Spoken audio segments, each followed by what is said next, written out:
Shri Gyanesh Sonar. Sit in front of him and get your comedy cartoon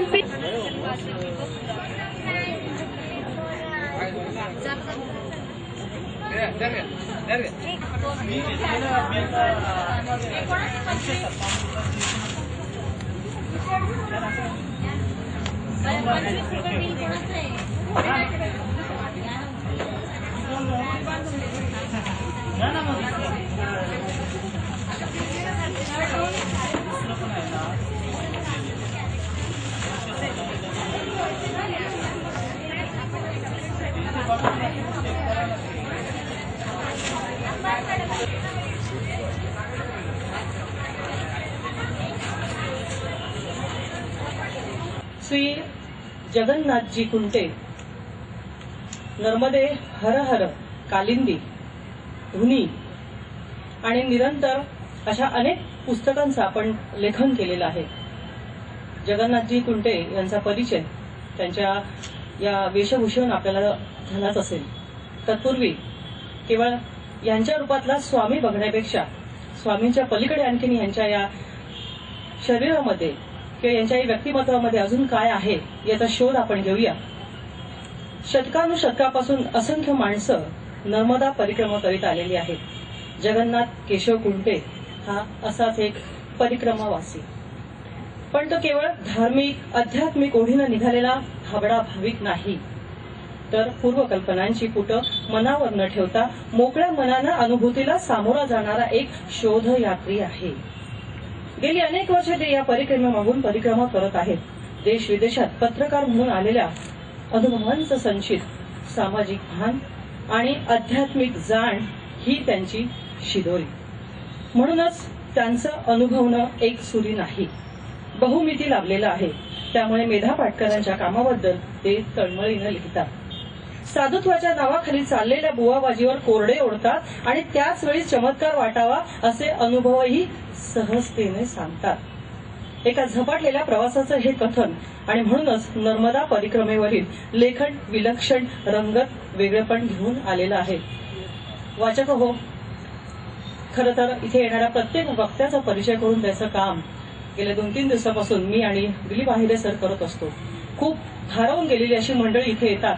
त्यांचा अनुभव ऐकल्यानंतर, त्यांचा अनुभव कथन झाल्यानंतर इथे बसले बरेचसे श्रोते मंडळी सुद्धा अशीच भारावून जात असतात।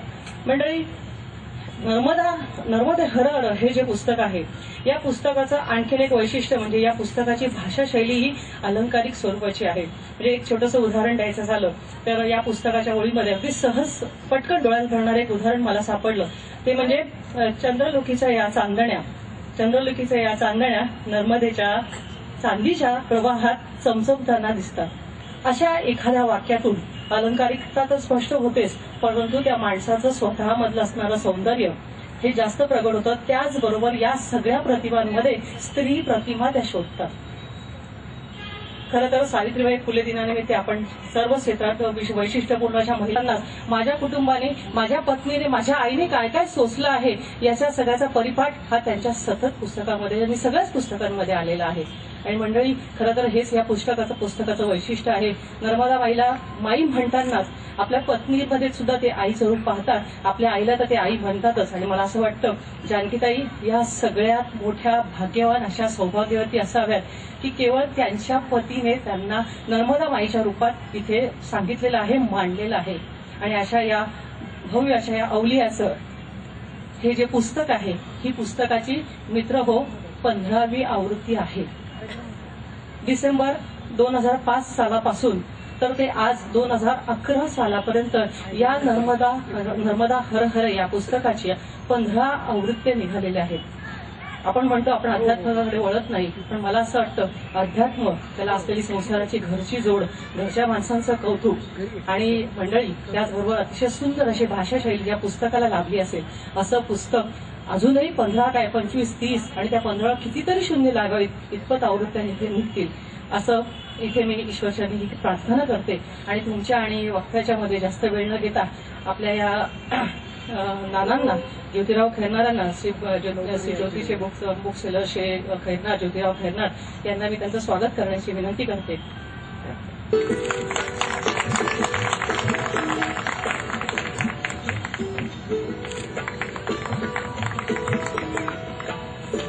स्वप्नात पडलो, जी माझी भावना झाली तशीच सर्वांची भावना होते आणि त्यांचं पुस्तक वाचल्यानंतर सर्वजण त्यांना ओढीने भेटावं या दृष्टीने सर्व त्यांच्याकडे ओढले जातात.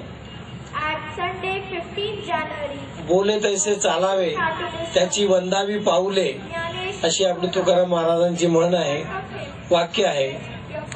त्या वाक्याला तंतोतंत जुळणारं आचरण स्वामींचं आहे हे मी स्वानुभवाने सांगू शकतो.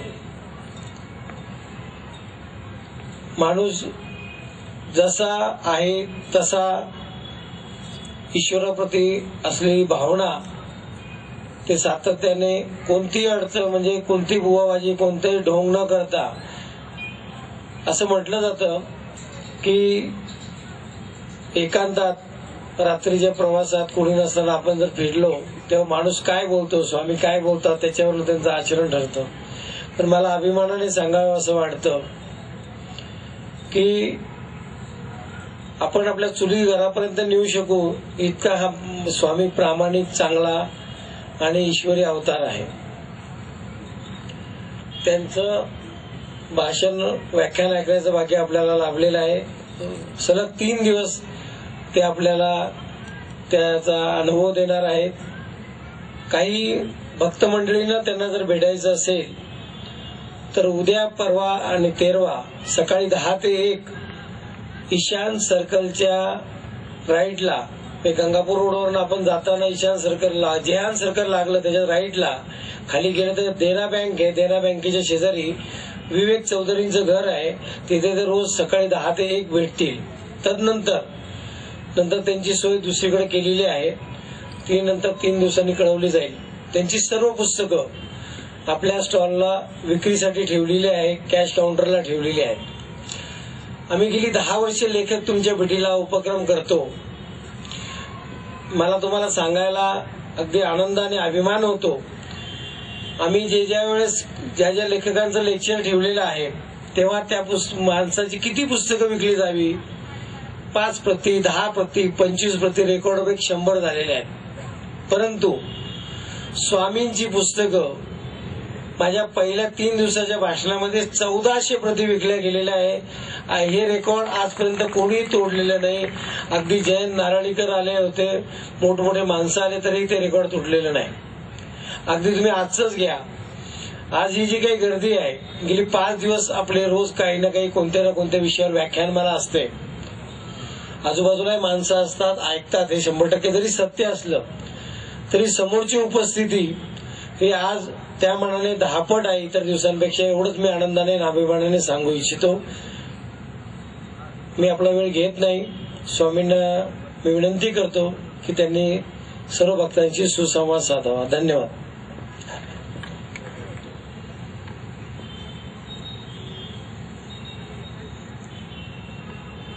माझा स्वभाव काही प्रार्थना, विनंती वगैरे असं करण्याचा नम्र नाहीये. मी भयंकर उर्मट वगैरे आगाऊ माणूस आहे. तर मी आपली सूचना देतोय. तुम्ही एका दुसऱ्या गावात, मी तिसऱ्या गावात, अशी अवस्था आहे. आपापल्या बुडाखालच्या खुर्च्या घेऊन जरा पुढे या, सगळे पुढे या. इथल्या लोकांनी फक्त रांगोळी सांभाळा थोडीशी. या, अगदी पुढे या. सद्गुरू श्री वासुदेवानंद सरस्वती स्वामी महाराज आणि सद्गुरू श्री शंकर महाराज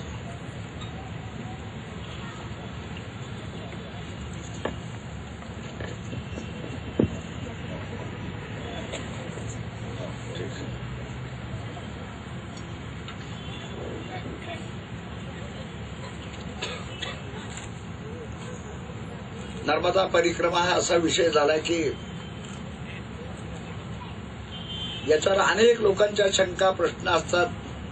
मला रोज विनोदी घटना ऐकू मिळतात. कोणतरी सांगतो आताच नर्मदा परिक्रमा करून आलो.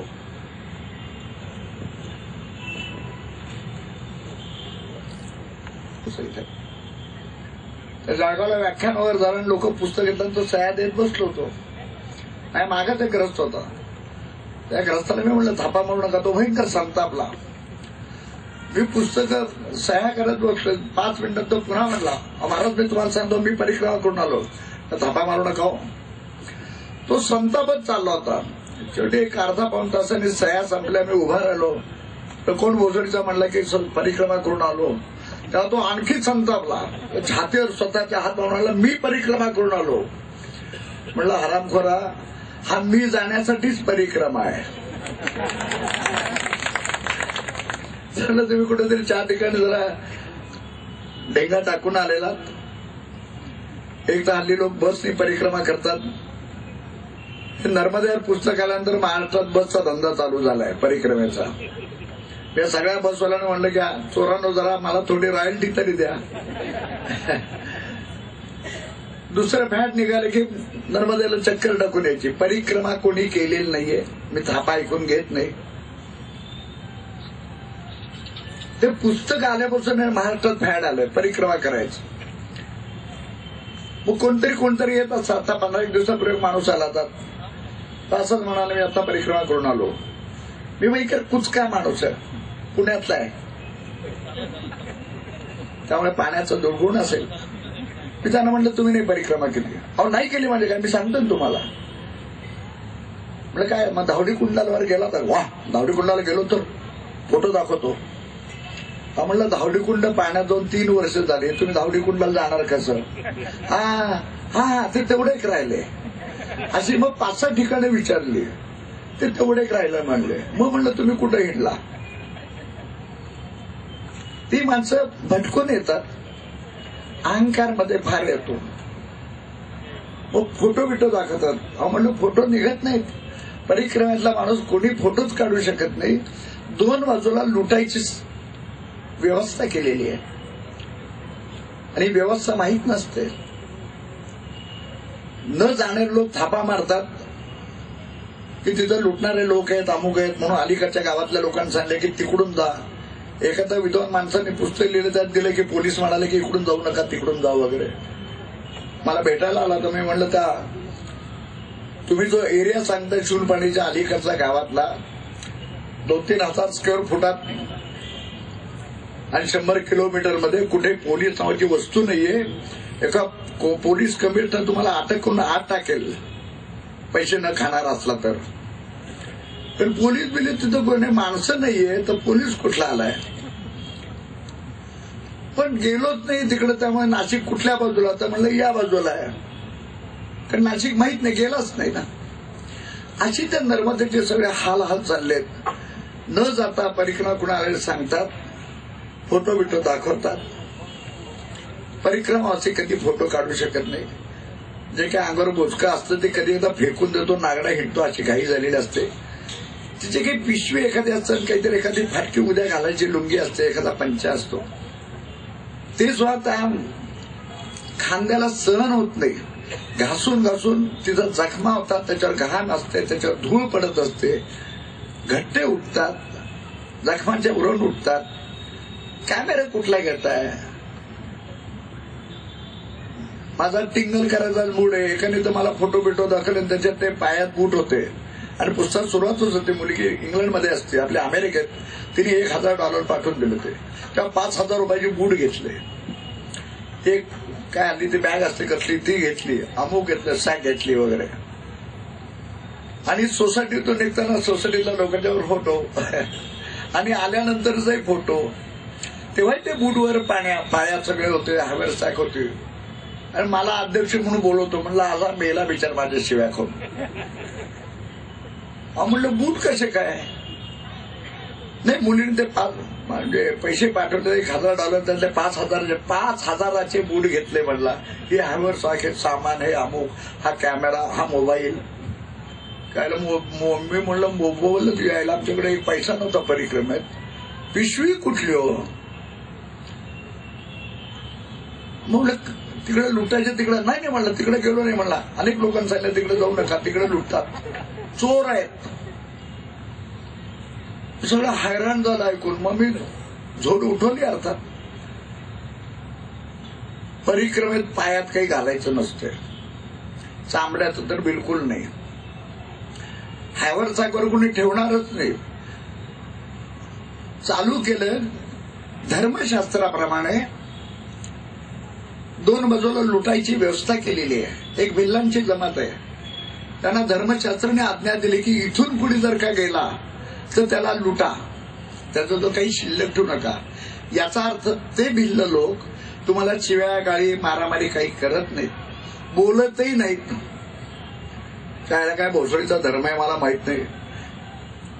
हे जे लुटणार आहेत त्यांना नर्मदेचा भाऊ म्हटलंय, तर ते काही नर्मदेहार म्हणत नाही. जे बाईला कुठेही किंमत द्यायची नाही हिथूनच सुरुवात होते. मला आश्चर्य वाटतं बाईंचं. सगळे लोक एकमेकाला नर्मदेहार हर हर नर्मदेहार म्हणतात, पण ज्यांना नर्मदेचा भाऊ म्हटलंय ते मात्र नर्मदेहार म्हणत नाहीत. कारण बहिणीला एवढी कोण किंमत देतो. विनोद सोडून द्या. ते लोक फक्त असा इशारा करतात की आपण थांबायचं, जे काही बुचका असेल ते समोर ठेवून द्यायचं. त्यांना काय वाटेल ते उचकापाचं करतात, इशारा करतात नाही का. अर्धा पाऊण तासात परत दोघं तिघं भेटतात, ते इकडे तिकडे बघतात, निघा म्हणतात. माझ्या असंच झालं. पुढच्या 2 लोकांनी काही घेतलंच नाही, इशारा केला निघा. अर्धा पाऊण तासाने परत 2 जण भेटले. मी आपलं बोचकं खाली काढून ठेवलं, तरी ते बोचकं इकडे तिकडे बघलं. त्याच्यात प्रमाणपत्र असतं, म्हणजे कुठली तरी धर्मशाळा किंवा हे या नावाचा हा माणूस अमुक तारखेला परिक्रमा उचलली आहे असं ते कागद असतो. त्यात चोर बीर अमुक दरोडेखोर गुन्हेगार सर्व तऱ्हेची माणसं परिक्रमेत घुसलेली असतात तात्पुरती लपायला. अर्थात त्यांच्याकडे प्रमाणपत्र मिळतात, कारण सगळ्याकडे सगळ्या गोष्टी मिळतात. पण त्यातल्या त्यात ओळख असावी म्हणून ते असतं. मोठ्या मोठ्या धर्मशाळेतून गेले की ते प्रमाणपत्र मागतात, त्याच्यावर एक शिक्का मारून देतात, हा इसम इथून येऊन गेलाय व असं होण्यासाठी. इथं गमत अशी की ते तुमचं जे काही देवाचं स्तोत्र मित्राचं एखादं पुस्तक किंवा गुरुचा फोटो असेल ते प्रमाणपत्र बाजूला काढून ठेवतात. त्यांनी मला काढून ठेवून बोचकं सगळंच घेऊन टाकलं. तेवढा ते मागच्या बाजूला गेला. मला काही कळलं मागं काय करतोय. मी चालताना सुटे म्हणून लुंगीला मागे गाठ बांधून ठेवली होती, त्याने गाठ सोडली, लुंगी काढून घेतली. आता फाटकी लुंगीनं वरचं झबलंय असलं फाटकच होतं, ते काढून घेतलं. मस्त वगैरे लंगोटीवर उभा होतो.